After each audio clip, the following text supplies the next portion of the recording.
Au sommaire cette semaine, une comédie sur le mariage, un biopic sur Django Reinhardt, Agnès Jaoui devient une grand-mère révoltée et en bonus, une interview exclusive d'Éric Judor.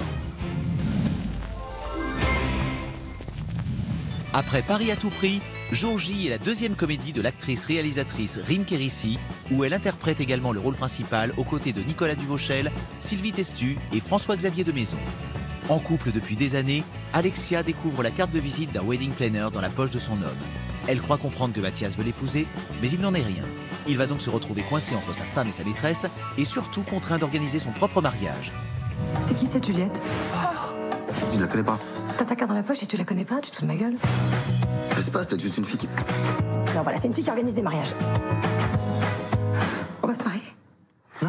Tu vas préparer ton mariage avec ta meuf et ta maîtresse. T'es mon héros, toi. Ah, mais si Alexia l'approche, j'ai un homme mort. Les mecs, ils sont cons, ils flippent. Alors pour se rassurer, juste avant de se marier, ils sont prêts à sauter sur la première grosse pute venue. Tu vois? Oui. Mec, il va falloir que tu choisisses entre les deux. Je prends les deux. T'es en plein délire. Tu peux pas lui faire ça. Elle est une fille super. Django est le premier film d'Étienne Comard. C'est le parcours de la star du jazz manouche Django Reinhardt pendant la guerre, avec Reda Kateb dans le rôle titre et Cécile de France dans celui d'une espionne.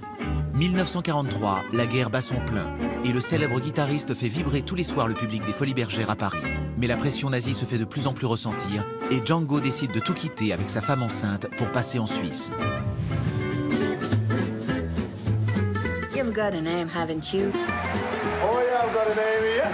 My name is Django. C'est qui ce clown là? C'est Hitler? Elle est naze sa moustache. Naze, ouais. Pas comme la tienne. Depuis le mois de mars, il y a eu beaucoup d'arrestations de tziganes. Mais s'ils n'obéissent pas, ils sont abattus sauvagement. Ça fait 2 mois que je poireaute ici. Tu devais nous faire passer en Suisse. Je suis là avec ma famille à attendre un signal pour passer. C'est jamais le bon moment. J'y crois plus à vos promesses. Aurore est le deuxième film de la réalisatrice Blandine Lenoir sur l'histoire de femmes atteignant la cinquantaine avec une certaine angoisse, avec Agnès Jaoui. Aurore, c'est le prénom de cette future jeune grand-mère qui vient de perdre son emploi et se sent doucement poussée vers la sortie par la société. Mais quand elle retrouve par hasard son amour de jeunesse, elle décide d'entrer en résistance. Oh, salaud. C'était qui?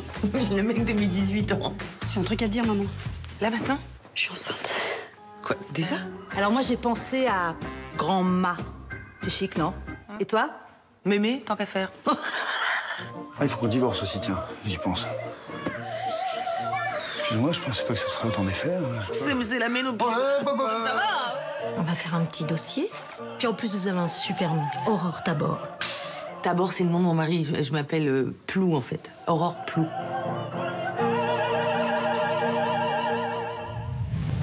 Également à l'affiche ce mercredi 26 avril, Les Gardiens de la Galaxie 2. Par les studios Marvel, le retour de la bande de super-héros la plus fun du cosmos, toujours avec Chris Pratt. Le procès du siècle. Le récit d'une historienne traînée en justice par un universitaire négationniste qui a dû s'engager dans un combat aberrant pour prouver l'existence des chambres à gaz. Après la tempête, un drame japonais où un jeune père divorcé et accro au jeu tente de regagner la confiance des siens. Un typhon va tomber à pic, contraignant toute la famille à passer une nuit ensemble. Noma au Japon, un documentaire sur le chef du restaurant Noma, désigné 4 fois meilleur restaurant du monde, qui a décidé de tenter le pari de se délocaliser au Japon. La colère d'un homme patient, un thriller espagnol sur l'histoire d'un homme qui va attendre 8 ans pour se venger d'un crime oublié de tous. À vos critiques, la semaine dernière sortait sur les écrans Cessez le feu, le film avec Romain Duris. Qu'avez-vous pensé du film ? J'ai beaucoup apprécié ce film, Cessez le feu. C'est un film qui prend aux tripes, qui est vraiment saisissant d'humanisme. On est embarqué dans un univers sensible. Un sujet assez fort, gâché par l'omniprésence de Romain Duris. Sa présence éclipse un peu celle des autres. Un sujet qui est extrêmement moderne et qui pourrait s'appliquer à n'importe quelle guerre. Au final, ce film nous fait voyager tant géographiquement que psychologiquement. Envoyez-nous vos avis en vidéo sur le site de France 2, rubrique Mardi Cinéma ou sur les réseaux sociaux. On termine avec le bonus de la semaine. Nous avons rencontré Éric Judor à l'occasion de son nouveau film Problemos, qu'il réalise et où il joue le rôle principal aux côtés de Blanche Gardin. Dans Problemos, Jeanne et Victor sont installés pour quelques jours dans un campement altermondialiste. Mais un beau matin, la petite communauté se rend compte qu'une pandémie mondiale a décimé la population terrestre. c'est avant tout une comédie, je pense. Une comédie qui nous fait nous poser des questions sur le monde dans lequel on vit, sur la façon dont on vit avec les autres, et quelle est la nature profonde de l'homme. Et quand tu m'as fait un massage énergétique et sensoriel toute nue. C'est toi qui as dit que c'était énergétique et sensoriel. Moi, je pensais que tu voulais qu'on ken. Mais pas du tout. On est un peu, quand même, tous, au fond, un peu des enculés, non? Pas moi, mais je sais quand même beaucoup d'autres. Donc voilà, Claude, c'est un clochard, en fait.